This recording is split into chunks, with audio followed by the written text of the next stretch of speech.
அண்மை செய்தி. அண்ணா அறிவாலயத்தில் திமுகவுடன் மனிதநேய மக்கள் கட்சி தொகுதி பங்கீடு பேச்சுவார்த்தையில் ஈடுபட்டிருக்கிறது.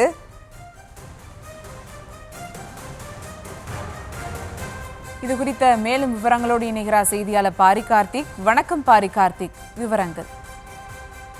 வணக்கம். திமுகவினுடைய தொடர்ச்சியாக கூட்டணி பேச்சுவார்த்தையாவது நடைபெற்று வருகிறது. குறிப்பாக கடந்த முறை, அதாவது 2021 திமுகவுடன் கூட்டணி அமைத்த கட்சிகளுடன் தொடர்ச்சியாக தற்போது பேச்சுவார்த்தை நடைபெற்று வருகிறது. புதிய கட்சிகளுக்கு அழைப்பு என்ற அடிப்படையில் அந்த கட்சிகளுக்கு, அதாவது இன்றைய தினம் கமலுடைய கட்சிக்கு மட்டும் அழைப்பு விடுக்கப்பட்டிருக்கிறது. ஏற்கனவே 2017 முதல் தொடர்ச்சியாக திமுகவுடன் அங்கம் வகிக்கின்ற கட்சிகளுக்கு மட்டும்தான் முதற்கட்டமாக அழைப்பு விடப்பட்டிருக்கிறது. அதன் அடிப்படையிலே நேற்றைய தினம் IUML அந்த பேச்சுவார்த்தை முடிவிட்ட பிறகு இப்போது மனிதநேய மக்கள் கட்சி மற்றும் மதிமுக உள்ளிட்ட கட்சிகளுக்கு இன்றைய தினம் அழைப்பு விடுக்கப்பட்டிருக்கிறது. அதன் அடிப்படையிலே கடந்த 2021 தேர்தலில் 2 தொகுதிகளை பெற்றார்கள். இந்த 2 தொகுதியிலும் உதயசூரன் அவர்கள் வெற்றி பெற்றார் என்று குறிப்பிடத்தக்கது. அதன் அடிப்படையிலே தற்போது இந்த பேச்சுவார்த்தையான முதற்கட்டமாக துவங்கியிருக்கிறது. முதற்கட்ட பேச்சுவார்த்தையின் போது ஏற்கனவே மனிதநேய மக்கள் கட்சியின் சார்பில் 5 தொகுதிகள் கேட்போம் என்று கூறியிருக்கிற நிலையில் அந்த 5 தொகுதிகள் விருப்பம் என்ற அடிப்படையில் விருப்ப தொகுதியாக கொடுப்பார்கள். அதில் 2ஐ தேர்வு செய்து திமுக தரும் என்று எதிர்பார்க்கப்படுகிறது.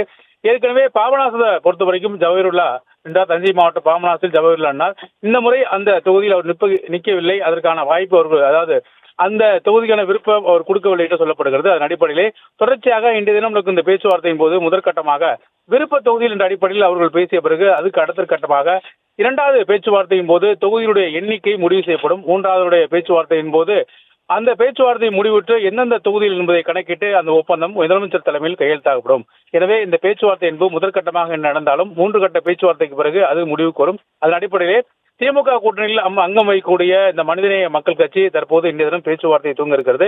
இன்றைய தினம் நடக்கும் இந்த பேச்சுவார்த்தையின் போது 2ஆம் கட்ட பேச்சுவார்த்தையாக அடுத்த முறை மீண்டும் அழைக்கப்படும்.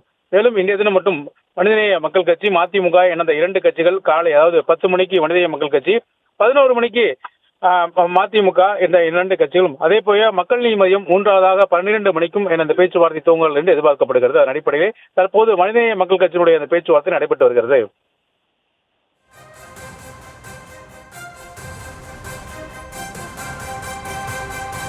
விவரங்களுக்கு நன்றி பாரி கார்த்திக்.